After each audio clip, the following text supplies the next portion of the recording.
Survival is not an event. It is a decision made every second, without warning and without forgiveness. In front of you is the Ilipika, small and nearly invisible, adapted to a world where awareness matters more than strength. There are no second chances here, no safe moments to hesitate, and no mercy beyond the next breath. Among cold mountains and broken stone, the Pika freezes, blending into the rock as if it never existed. Its power is not speed or force, but silence, patience, and the ability to disappear. Every movement matters, every sound risks exposure, every mistake has a cost. It listens to the wind, reads shadows, and senses danger before it appears. This world recognizes no compassion, only instinct, and hesitation is punished instantly. Under extreme cold and constant pressure, the body works at the limit while the mind stays ahead. Here, size means nothing, only who is seen first. To predators, the Pika is prey. To the mountains, it is stone. This is a silent struggle without witnesses or second takes. Sometimes survival is escape, sometimes stillness, and sometimes doing nothing. In the wild, time does not heal, it filters, and survival belongs to those who trust instinct. Here, chance does not decide, instinct does. The desert does not forgive mistakes, it remembers them. This is the world of the fennec fox, small, alert, and perfectly adapted to extreme heat and endless sand. When the sun burns the ground, movement becomes dangerous, and silence becomes survival. The fennec fox does not rush, it listens. Its large ears detect the faintest sound beneath the sand, movement, vibration, danger approaching before it can be seen. In a place where water is rare and shelter never lasts, every decision matters. The fox moves lightly, conserving energy, reading the ground with each step. Here, speed alone is useless, and strength offers no advantage. Survival depends on awareness, timing, and knowing when to stay hidden. Heat drains the body during the day. Night brings new threats. There is no safe moment. The fennec hunts when the desert cools, using darkness and silence as protection. Predators search with their eyes. The fennec survives by not being noticed. Sometimes survival means movement, sometimes it means stillness. In the desert, nature rewards precision, not power. The fennec fox survives not because it controls the desert, but because it understands it. Here, survival is decided by listening. The ocean hides its dangers in silence. Not everything lethal looks threatening. This is the blue dragon, small, delicate, drifting at the surface of the open sea. It does not fight the current. It floats, carried by water, unseen from above and below. Bright colors usually warn, but here they deceive. The blue dragon feeds on venom, storing it and turning danger into defense.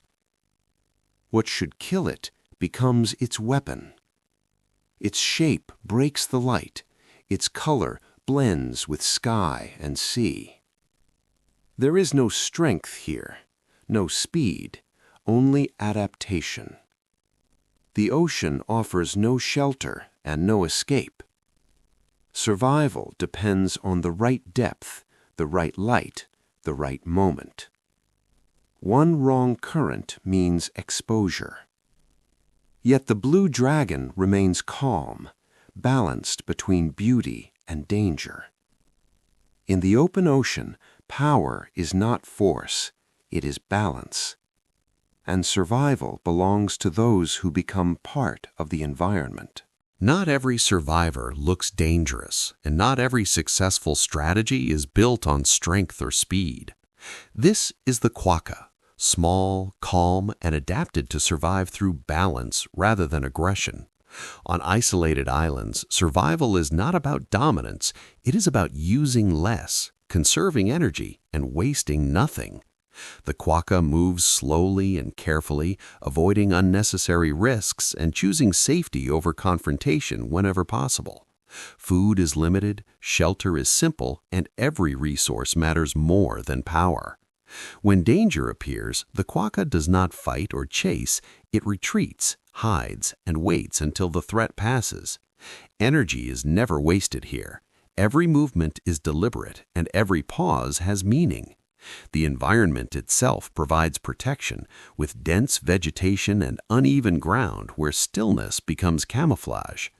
Predators search for panic and sudden motion, but the quokka survives by remaining controlled and predictable. This is survival without dominance, without force, and without speed. In this world, awareness is more valuable than aggression, and calm decisions matter more than fast reactions. The quokka survives not because it controls its surroundings, but because it fits into them. Survival is not always loud or dramatic. Sometimes it is quiet.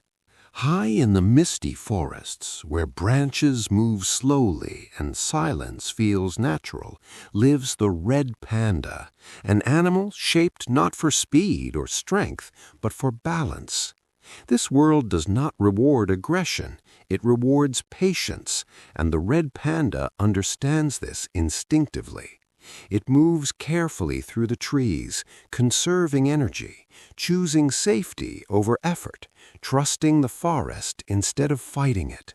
Thick fur protects it from cold air, while strong limbs allow it to climb, pause, and disappear among leaves and shadows.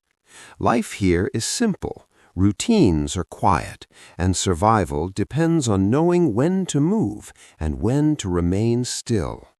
The red panda weeds its environment with every step, avoiding attention rather than confronting danger, letting time work in its favor.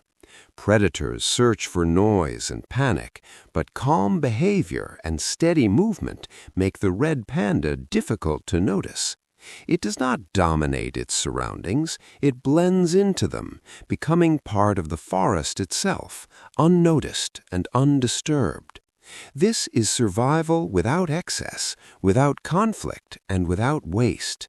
Not everything that endures must be fast or powerful.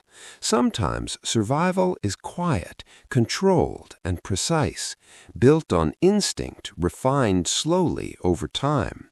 In the end, the red panda reminds us that lasting survival comes from harmony, not force. Balance. Follow for more.